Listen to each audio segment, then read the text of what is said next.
Sir, ಕೆಲವು ಘಟನೆಗಳನ್ನ ನೋಡಿರ್ತೀವಿ. ಈಗ ಕೆಲಸ ಮಾಡಿರ್ತೀವಿ.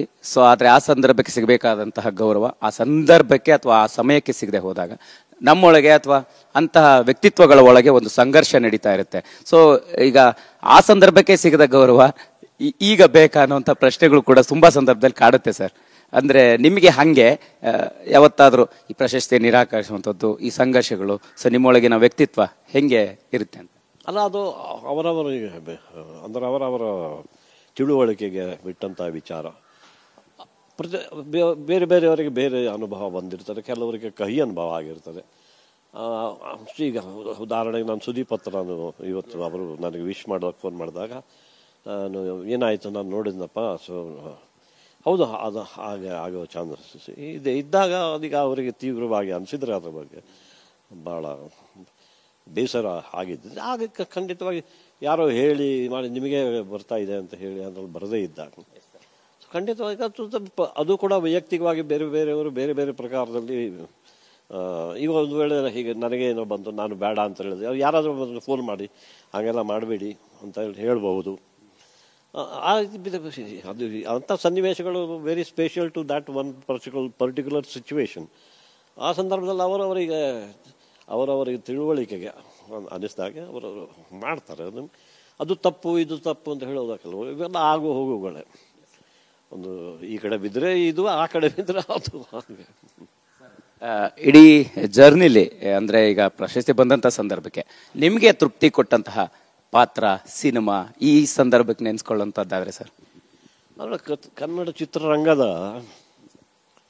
ಒಂದು ದೊಡ್ಡಸ್ತಿಕೆ ಏನು ಅಂದರೆ, ಇಲ್ಲಿ ಆ ಕಾಲದಿಂದ ಹಿಂದಿನಿಂದಲೂ, ಆ ಕಾಲ ಅಂದಾಗಲೂ ನಾನು ನಮ್ಮ ರಾಜ್ಕುಮಾರ್ ಅವರ ಹೆಸರು ಹೇಳೋಕ್ಕೆ ಆಗೋದಿಲ್ಲ. ಯಾಕಂದರೆ ಅವ್ರ ಜೊತೆ ಇದ್ದವರು ಬಾಲಣ್ಣ ಅವರು, ಅಲ್ಲಿ ಅಶ್ವಥ್ ಅವರು, ಆಮೇಲೆ ಮುಸುರಿ ಕೃಷ್ಣಮೂರ್ತಿ, ದಿನೇಶ್ ಅವರು, ಆಮೇಲೆ ಈ ರೀತಿ ಎಲ್ಲರ ಎಷ್ಟು ಒಂದು ತಂಡ ಇರ್ತದೆ. ಹಾಗೆ ಎಲ್ಲಕ್ಕಿಂತ ಮುಖ್ಯ ಚಿತ್ರಕಥೆ, ಅದ್ರ ಜೊತೆ ಸಂಗೀತಕಾರರು, ಕವಿಗಳು, ಇದೊಂದು ದೊಡ್ಡ ಟೀಮು. ಆ ರೀತಿ ಟೀಮ್ ಮಾಡ್ಕೊಂಡಿದ್ದು ಕೆಲಸ ಮಾಡಿದವರು ದಶಕಗಳ ಕಾಲ ರಾಜ್ಕುಮಾರ್ ಅವರು. ಹಾಗೆ ಆ ಕಾಲದಲ್ಲಿ ಬಂದು ಸೊ ಪ್ರತಿಯೊಂದು ಚಿತ್ರ ಅವರು ಈಗೊಂದು ಮೈಥಾಲಜಿಕಲ್ ಕೊಟ್ಟಿದ್ದೀವಿ, ಈಗ ನೆಕ್ಸ್ಟ್ ಒಂದು ಸೋಷಲ್ ಮಾಡುವ. ಸೊ ಆ ಚೇಂಜ್ ಜನರಿಗೆ ಏನು ಮನೋರಂಜನೆ ಯಾವ ರೀತಿಯಲ್ಲಿ ಕೊಡಬೇಕು ಅನ್ನೋದ್ರ ಕುರಿತು ಯೋಚನೆ ಮಾಡಿ ಮಾಡೋ ನಿರ್ಮಾಪಕರಿದ್ದರು, ನಿರ್ದೇಶಕರು ಇದ್ದರು, ಬರೆಯೋರಿದ್ದರು, ಹೀರೋಗಳು ಇದೆ. ಹೀರೋ ಅಂದರೆ ನಮ್ಮ ರಾಜ್ಕುಮಾರ್ ಅವರು ಇದ್ದರು. ಇವೆಲ್ಲ ಇದೆ. ಇದು ನೆಕ್ಸ್ಟ್ ಒಂದು ಪೌರಾಣಿಕ ತಗೊಂಡ್ರು, ನೆಕ್ಸ್ಟ್ ಒಂದು ಸಂಗೀತ, ಇದು ಸನದಿ ಅಪ್ಪಣ್ಣ ಅಂತನೂ ಕೆಲವು ಭಕ್ತಿ ಪ್ರಧಾನವಾದ. ಇದನ್ನು ವೆರೈಟಿ ನೋಡಿದರೆ ಆ ಥರ ವೆರೈಟಿ ಎಷ್ಟು ಸಿಕ್ಕರೇನೆ ನಟ ಬೆಳೀತಾನೆ. ಆಮೇಲೆ ಭಿನ್ನ ಭಿನ್ನ ತನ್ನ ಸಾಧ್ಯತೆಗಳೇನು, ನಟನೆಯ ಸಾಧ್ಯತೆಗಳೇನು ಅನ್ನೋದನ್ನು ಕಂಡುಕೊತಾನೆ. ಅಂಥ ಒಂದು ವಾತಾವರಣ ಕರ್ನಾಟಕದಲ್ಲಿತ್ತು. ಅದೇ ರೀತಿ ನನ್ನ ಜೊತೆ ಬೆಳೆದವರು ಕೂಡ ಅದೇ ರೀತಿ ಬೆಳೆದು ಬಂದರು. ಅವರು ಬೇರೆ ಬೇರೆ ಆ ಕಾಲದ ದೊಡ್ಡ ದೊಡ್ಡ ನಿರ್ದೇಶಕರ ಕೈಗಳಿಗೆ ಸಹ ನಿರ್ದೇಶಕರಾಗಿ ಕೆಲಸ ಮಾಡಿ ಅನುಭವ ಪಡೆದು. ಸೊ ಆ ದೃಷ್ಟಿಯಿಂದ ನೋಡಿದಾಗ ನನಗೆ ನಾನು ಒಂದು ವೇಳೆ ಬಾಂಬೆಯಲ್ಲೂ ಇದ್ದಾಗ ಹಿಂದಿ ಫಿಲ್ಮ್ಸಲ್ಲಿ ಒಂದು ಆಪ್ಷನ್ ಇದ್ದೇ ಇತ್ತು. ಅದು ನೋಡಿದಾಗ ಇಲ್ಲಿ ಸಿಗೋ ವೆರೈಟಿ, ಇಲ್ಲಿ ಜನ ಇದು ಈ ಪಾತ್ರ ನೀವು ಅನಂತ ಹೇಳಿ ಅವನು ಮಾಡ್ತಾನೆ ಅಂತ ಆ ಒಂದು ನಂಬಿಕೆ, ಭರವಸೆ, ಅದು ನಾನಿನ್ನ ಬಿಡಲಾರೆ ಚಿತ್ರದಿಂದಾನೇ ಪ್ರಾರಂಭ ಆಯಿತು. ಅವ್ರಿಗೆ ಕೊಡಿ ಮಾಡ್ತಾರೆ ನೋಡಿ ನೀವು ಅಂತ.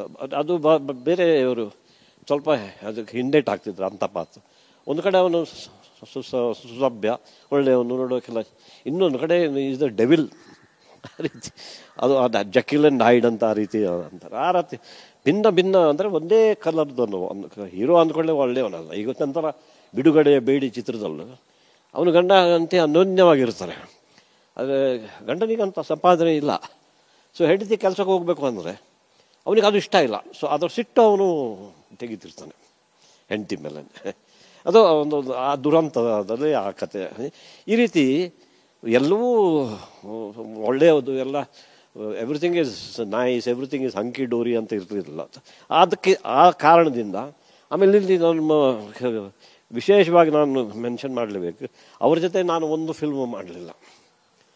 ಆದರೆ ಅವರು ಹೇಳುವರು, ನಿರ್ದೇಶಕರು, ಆಮೇಲೆ ಹಾಡಿದ್ದಾರೆ ಅವರು, ರವಿ KSL ಸ್ವಾಮಿ ಅವರು ಹೇಳೋರು, ಅನಂತ ನನಗೆ ನಿನ್ನನ್ನು ಹಾಕಿ ಒಂದು ಬಹಳ ಭಿನ್ನವಾದ ಒಂದು ಪಾತ್ರ ಮಾಡೋ ಸಾಮರ್ಥ್ಯ ನಿನ್ನಲ್ಲಿದೆ, ಅದು ನಂಗೆ ಸಬ್ಜೆಕ್ಟ್ ಸಿಗೋವರೆಗೂ ನಾನು ನಿನ್ನ ಜೊತೆ ಮಾಡೋಕೆ ಆಗೋದಿಲ್ಲ ಅಂತ ಹೇಳೋರು. ಅದೇ ಬಿಟ್ಟು ಕೆಲವರು ಕೊಡ್ತಿದ್ದಾರೆ ನಿಮಗೆ, ನಿನ್ನಿಂದ ಈ ಪಾತ್ರ ಮಾಡೋಕೆ ಆಗ್ತದೆ ಅಂತ ನಿನ್ನನ್ನು ನೋಡಿಕೊಂಡು ಬರೆಯೋರು ಇದ್ದಾರೆ. ಆ ರೀತಿಯ ಬರಹಗಾರರು, ನಿರ್ದೇಶಕರು, ನಿರ್ಮಾಪಕರು, ಸಂಗೀತಕಾರರು, ಅದಕ್ಕೆ ತಕ್ಕಂತೆ ಸಂಗೀತ ಕೊಡುವಂಥವ್ರು ಯಾರು. ಒಬ್ಬರು ಹೆಸರು ಯಾಕೆ ಹೇಳೋದಿಲ್ಲ ಅಂದರೆ, ಒಬ್ಬರ 5 ಜನರ ಹೆಸರು ಹೇಳಿ 5 ಜನರ ಹೆಸರು ಮಿಸ್ ಆದರೆ ನನಗೇನೆ ಇವ್ರ ಹೆಸರು ಹೇಳೋಕೆ ಮರುತ್ತೆ ಅಂತ ನನಗದು ಮನಸ್ಸು ತಿಂತಾ ಇರ್ತದೆ ಆಮೇಲೆ. ಅದಕ್ಕೆ ಆ ರೀತಿಯ ತಂಡ ಇಲ್ಲಿ ಕರ್ನಾಟಕದಲ್ಲಿ ಏನು ನನ್ನ ಕಾಲದಲ್ಲಿ ಸಿಕ್ತು, ಅದು ನನ್ನ ಭಾಗ್ಯ ಅಂತ ನಾನು ತಿಳ್ಕೊತೀನಿ.